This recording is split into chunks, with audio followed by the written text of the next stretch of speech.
The night felt ordinary, the kind of night that slips by unnoticed, until one glance changed everything. I walked into her apartment, laughing at small talk, feeling safe in the rhythm of friendship. But then his eyes found me. There was something there I couldn't name, something dangerous, magnetic, a look that lingered too long. In that instant, the world shifted. Trust, loyalty, and friendship. All of it felt fragile, like glass teetering on the edge of a counter. That night, nothing would ever feel the same again. If you've ever felt a glance hold a secret, a word, carry weight, or a moment change everything you thought you knew about people you trust, stay with me. Like, share, and subscribe. Because what I'm about to tell you isn't just a story. It's an experience you'll feel with every heartbeat, every pause, and every secret that hides in plain sight. The evening began like any other, ordinary and unremarkable, yet the air carried a subtle tension I didn't notice at first. Emily had stepped out for a few minutes, leaving me alone with John in their small, warmly lit apartment. I had always trusted him, her husband, my friend, someone whose presence was familiar and safe. But that night, something was different. He smiled at me when I arrived, a casual smile at first, but it lingered too long, his gaze holding mine in a way that was impossible to ignore. There was a weight behind his eyes, an unspoken curiosity that made my chest tighten. I looked away, quickly pretending to adjust my hair, but when I glanced back, he was watching me again, subtle, deliberate, but unmistakable. It was the kind of look that should have been impossible between a friend's spouse and me, yet it hung in the room like a fragile, dangerous thread. I tried to focus on the mundane. The jazz record playing softly in the background, the flickering, candlelight reflecting off the polished wooden table, the faint aroma of vanilla drifting through the room, but nothing could distract me from the pull of that glance. Every movement he made seemed exaggerated in my mind. The way his fingers brushed the table edge, the subtle shift of his body as if drawing closer without moving, the quiet intensity behind his voice when he spoke. I told myself I was imagining it, that I was overreacting, but my body refused to lie. My pulse raced, my stomach churned, and a curious warmth spread across my skin that I had never felt before in his presence. When Emily returned, the normalcy she brought should have grounded me, but the memory of that look lingered, coloring the mundane interactions with an undercurrent I couldn't shake. I laughed at her jokes, nodded at her stories, and answered questions with practiced ease, all while my mind kept replaying the way John had looked at me. It wasn't flirtation in the obvious sense. It was something subtler, more dangerous. It hinted at an awareness, a recognition of something forbidden, something neither of us had words for but that vibrated between us, electric and undeniable. As the night wore on, the tension did not dissipate. Every casual brush of hands, every shared glance, every accidental closeness felt laden with meaning. I found myself measuring his reactions, analyzing every twitch of expression, every hesitation in speech, desperate to convince myself it was innocent, while part of me dreaded that it wasn't. Sleep that night came reluctantly, plagued by images, of a look that burned brighter in memory than it had in reality, by the impossible question that refused to leave me. Had I seen desire reflected in a husband's eyes, or was my mind betraying me? By the time I finally drifted into uneasy slumber, I knew that nothing between us would ever feel the same again. Ordinary life, once so stable and predictable, now seemed fragile, like glass trembling on the edge of a counter. Every future interaction, every casual gathering, every shared laugh with Emily carried the shadow of that night, the echo of a glance that had altered the rules of friendship and trust in a heartbeat. And deep down, I sensed that the consequences of that single fleeting look would ripple far beyond the walls of that apartment, touching hearts and lives in ways I couldn't yet imagine. The days that followed were drenched in quiet unease. Every message from Emily, every laugh shared over coffee, Every casual glance from John felt tinted by that night's memory. I tried to convince myself it had been nothing, that humans sometimes read too much into small gestures, but the truth simmered beneath my rationalizations. There was an unspoken tension between us now, subtle yet undeniable, and I could feel it in the way he paused mid-sentence, in the way his gaze lingered for just a fraction too long, as though searching for a reaction I wasn't ready to give. I found myself noticing him in ways I never had before: the tilt of his head when he laughed, the curve of his smile, the quiet way he adjusted his sleeve when no one was watching. Each small detail became amplified, magnified in my awareness until it consumed every thought. I knew I should pull away, create distance, preserve the boundaries of friendship and loyalty, but there was a magnetic pull I couldn't name, one that made it impossible to think clearly. My mind was a battleground of desire and guilt, curiosity and fear, and every interaction with him felt like a test I wasn't prepared to pass. We found ourselves alone again one evening, Emily caught up in errands, leaving us together in the dim glow of her living room. The silence between us was thick, vibrating with unspoken thoughts, and I could feel the weight of his attention pressing against me. He spoke casually, about mundane matters at first, but even the ordinary words felt loaded. There was a subtext in every sentence, a rhythm in every pause, as if we were circling a truth neither dared to acknowledge. I tried to focus on neutral topics, anything to keep the boundaries intact, but his presence was insistent, impossible to ignore. Every brush of our hands, every accidental proximity, felt like sparks igniting in a dry room, ready to flare into something dangerous. And yet, amid the tension, there were moments of disarming normalcy. We laughed at shared memories, discussed trivial matters, and in those fleeting seconds, I almost convinced myself that nothing had changed. But the atmosphere betrayed the facade. There was a subtle intimacy developing, invisible to everyone but us, a secret thread connecting us in ways that should have been forbidden. I felt guilt gnawing at me, an almost physical ache, yet the curiosity persisted, drawing me deeper into a labyrinth of emotion I hadn't anticipated. It was in the quiet moments that the danger was most palpable, a glance that lasted too long, a tone of voice that hinted at hidden meaning, a laugh shared that seemed too private, too knowing. I found myself questioning my own morality, wondering how far I could allow myself to be drawn into this delicate, invisible web without destroying everything I valued. Every encounter became a delicate dance, a balancing act between restraint and temptation, and every choice carried weight I could not yet measure. By the end of the week, the pattern was undeniable. The air between us carried electricity, charged with secrets neither of us dared speak aloud.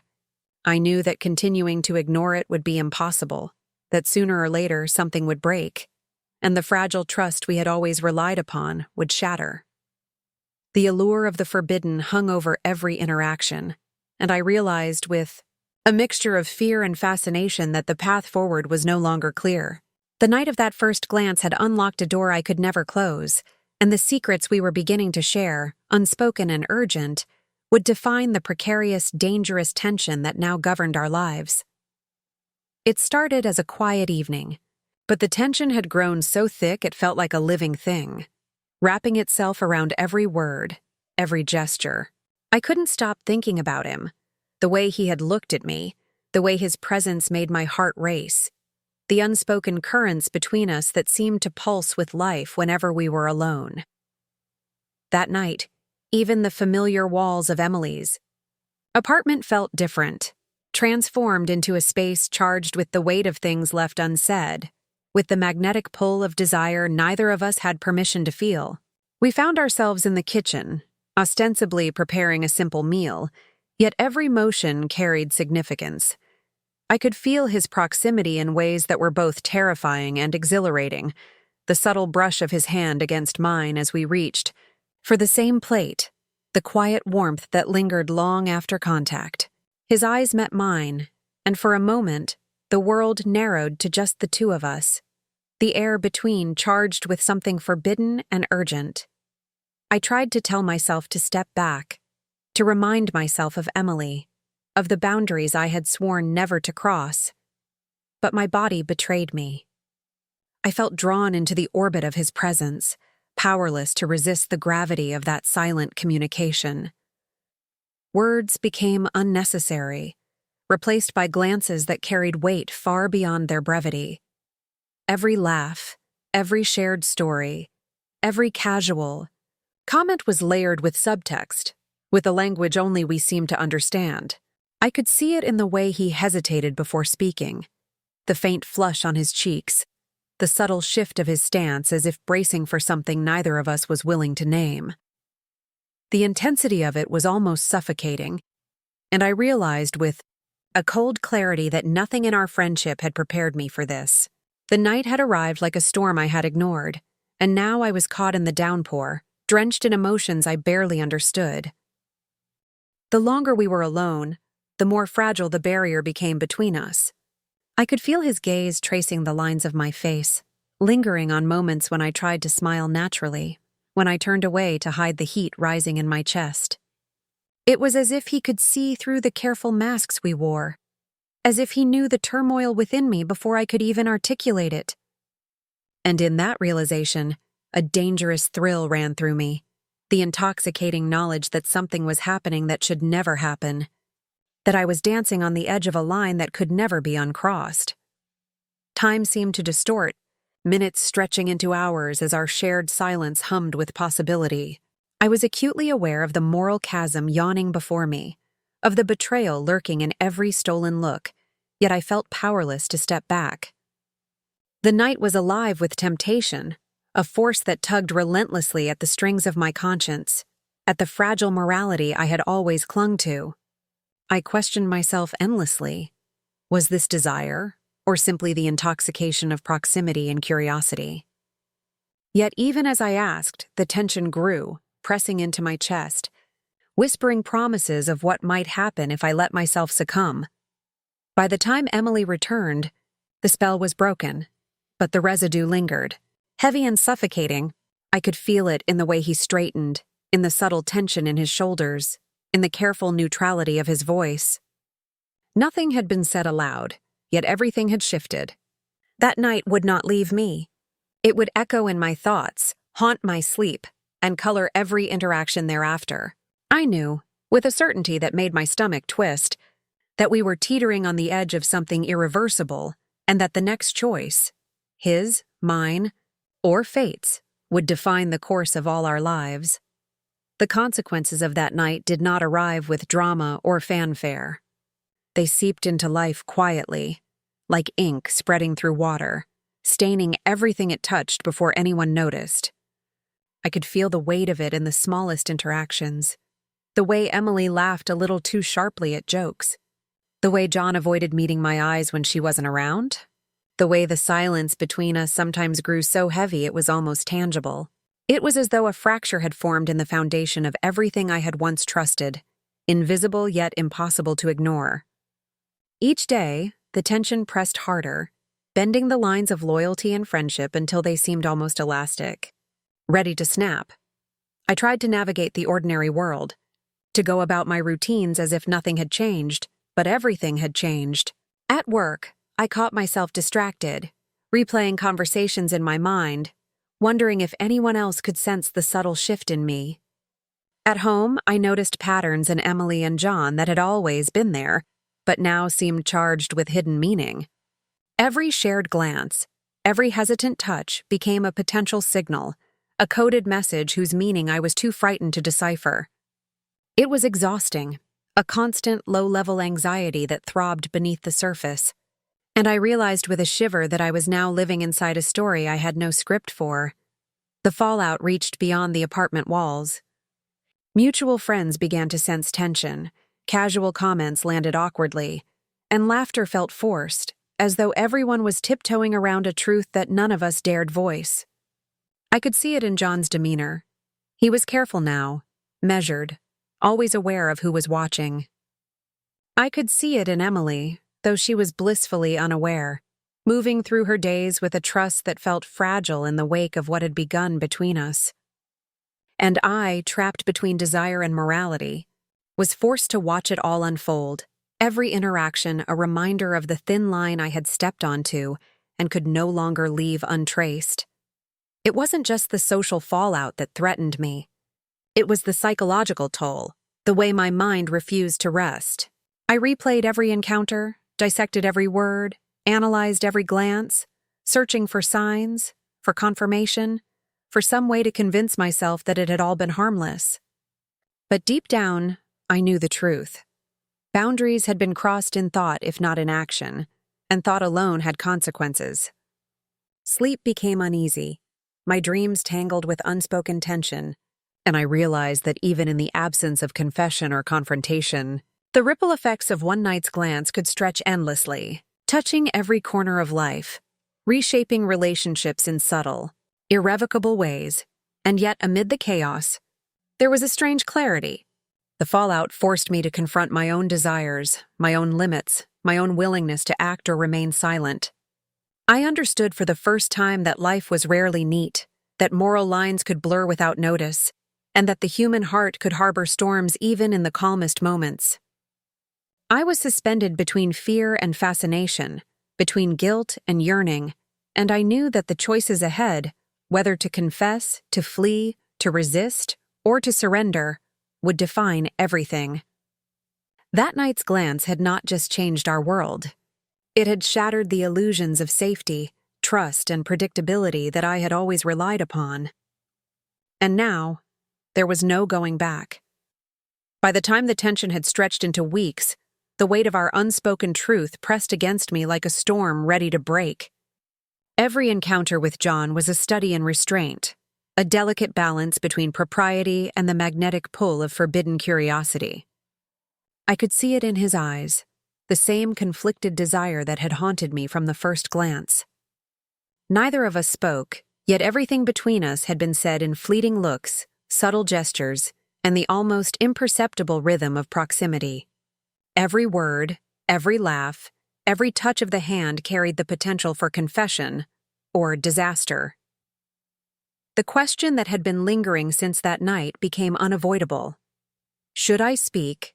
Should I reveal the tension that had rooted itself between us? Or should I preserve the fragile peace and bear the burden alone? To confess meant risking friendships, perhaps even dismantling the life Emily had built with him. To remain silent meant carrying the secret, letting it fester, allowing desire and curiosity to grow unchecked, shaping our lives in invisible, dangerous ways. Each choice felt like stepping onto a path from which there was no return. And yet indecision had its own consequences, gnawing at the edges of my conscience, twisting my sleep, and reshaping every interaction into a minefield of emotion. The moral complexity became almost unbearable. I asked myself who I was in this story, the innocent observer, the complicit participant, the one silently nurturing forbidden thoughts, or perhaps all of these at once. I felt every heartbeat as a confession in itself, every fleeting warmth a compromise, and I understood that the line between right and wrong was thinner than I had ever imagined. Even ordinary moments became loaded with risk. A casual coffee, a shared laugh, a glance across a room. I was hyper-aware of the possibility that one misstep, one revealed thought, could set off a chain reaction whose consequences I could neither predict nor control. And yet, amid the fear and guilt, there was clarity of feeling. I understood, painfully and beautifully, the depth of the human heart's capacity for longing, for temptation, for moral conflict. I understood that life was rarely clear-cut, that decisions carried shadows, and that the price of silence could be as heavy as the price of confession. The choice was mine, and yet it was no choice at all, because in every quiet glance, in every subtle brush of proximity, I realized that our secret had already written itself into the narrative of our lives. The moment I acknowledged it, the path forward was irrevocable. In the end, the truth became both a weight and a mirror. It reflected my desires, my fears, and the fragile boundaries that had been breached by a single, fleeting glance. The silence I chose, or was forced to endure, was a kind of confession in itself, a constant presence in every conversation, every interaction, every heartbeat. And as the days stretched into months, I came to understand that some truths are lived rather than spoken, that the human heart carries its own consequences, and that some choices once made or avoided cannot be undone. That night, and all the nights that followed, had changed me irrevocably, leaving me suspended between morality and desire, between loyalty and longing, and between the life I had known and the life I could no longer ignore.